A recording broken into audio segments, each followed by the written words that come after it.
From internet sensation to boxing sensation, Jake Paul has had a meteoric rise to fame and infamy. He's been the talk of the town, the source of controversy, and the subject of both admiration and animosity. But after months of trash talk, hype, and anticipation, Jake Paul's undefeated record finally came to an end with the split decision loss to Tommy Fury. He's going to feel exactly, what it feels like on the night. I'm going to teach Jake Paul a lesson on the 26th of February. Be careful what you wish for. Tommy is absolutely a legitimate boxing opponent for Jake Paul. While Paul had previously faced off against former UFC fighters, a fellow YouTuber, his victory streak had led many in the boxing community to question his legitimacy as a professional boxer. Entertain this perspective. If Jake Paul wasn't Jake Paul, if he wasn't this YouTube guy, he was just a boxer, and you see a boxer knock out the former UFC welterweight champion. Some even labeled him a grifter who was using his celebrity status to make millions by masquerading as a boxer. Paul, however, vehemently denied the allegations and sought to prove his worth in the ring by challenging Fury, who had amateur experience and happened to be the half-brother of Tyson Fury. Despite Fury's lackluster record, he was considered Paul's toughest opponent yet, and the outcome of the match would prove whether or not Paul had what it took to compete at a professional level. In the end, Fury emerged victorious, not only handing Paul his first defeat, but also underscoring the fact that nothing beats actual boxing experience. The match was seen as a chance for Paul to prove his worth as a professional boxer, but instead, it exposed his limitations. Despite claiming that he was skilled enough to challenge for a world title, Paul was outclassed by Fury, who had relatively little experience compared to many other professional boxers.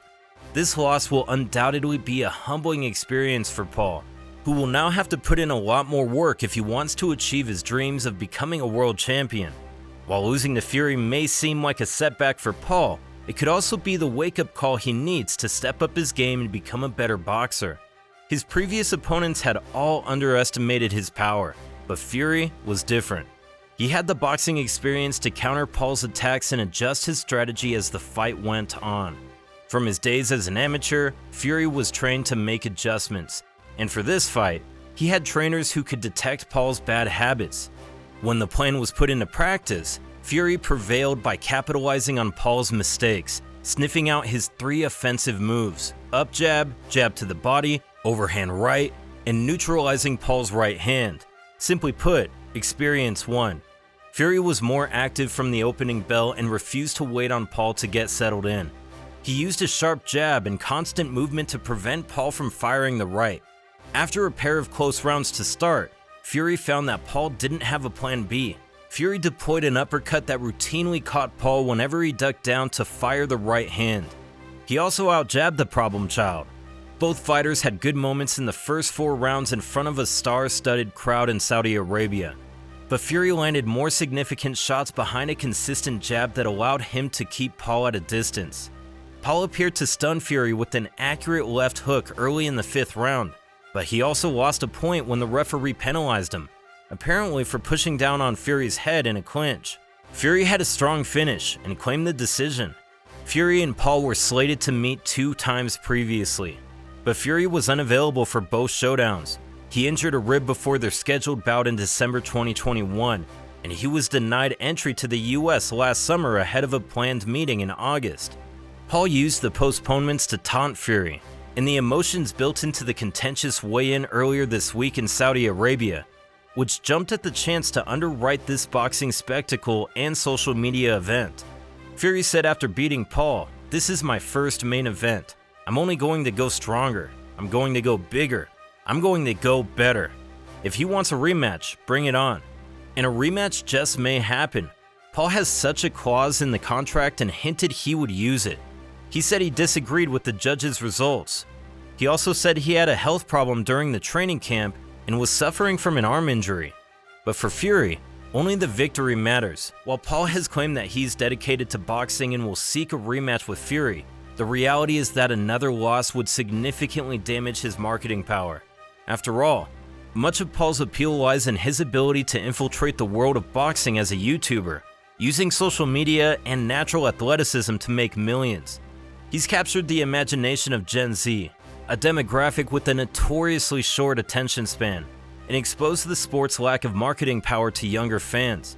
However, if Paul were to suffer back-to-back losses, his credibility would be severely compromised, and he would lose his relevance in the eyes of his fans. So what should Paul do next? While his competitive spirit may drive him to seek revenge against Fury, it would be best for Jake to take on fellow YouTuber KSI in a blockbuster fight. This would allow him to cash in on another boxing novice and fix his credibility while also giving him the time he needs to work on his skills in the training camp. After all, a second fight with Fury may not be the best move for Paul's brand, and an immediate rematch could prevent him from addressing his flaws. Ultimately, Jake Paul's next move will be crucial for his future in the sport. If Paul wants to continue his unlikely foray into boxing, he'll need to make some difficult decisions. Is he a businessman or a boxer? It's not impossible to be both, but it's obvious that boxing needs refinement. He has more than enough money to dedicate himself to boxing, but that financial security also means he could pivot and try his hand at MMA. He doesn't need boxing and could cut bait at any moment.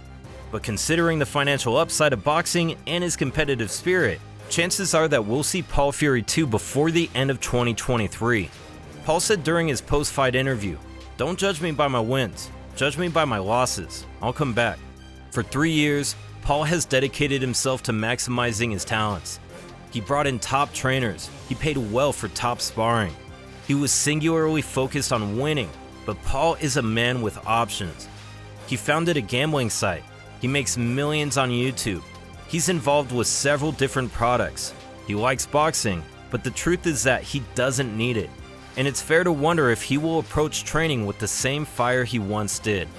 Now, over to you. What do you think will be the best next step for Jake Paul? Should he go for a rematch with Fury? Let us know in the comments section below. That'll be all for today's video. Thanks for staying tuned. If you want to influence who we pit against one another in the upcoming video, comment down below, and we'll pick the comment with the most likes. Please don't forget to hit the subscribe button and notification bell so that you can always get to watch more amazing videos like this. Don't forget to keep your guard up, and we'll see you in the next video. Peace.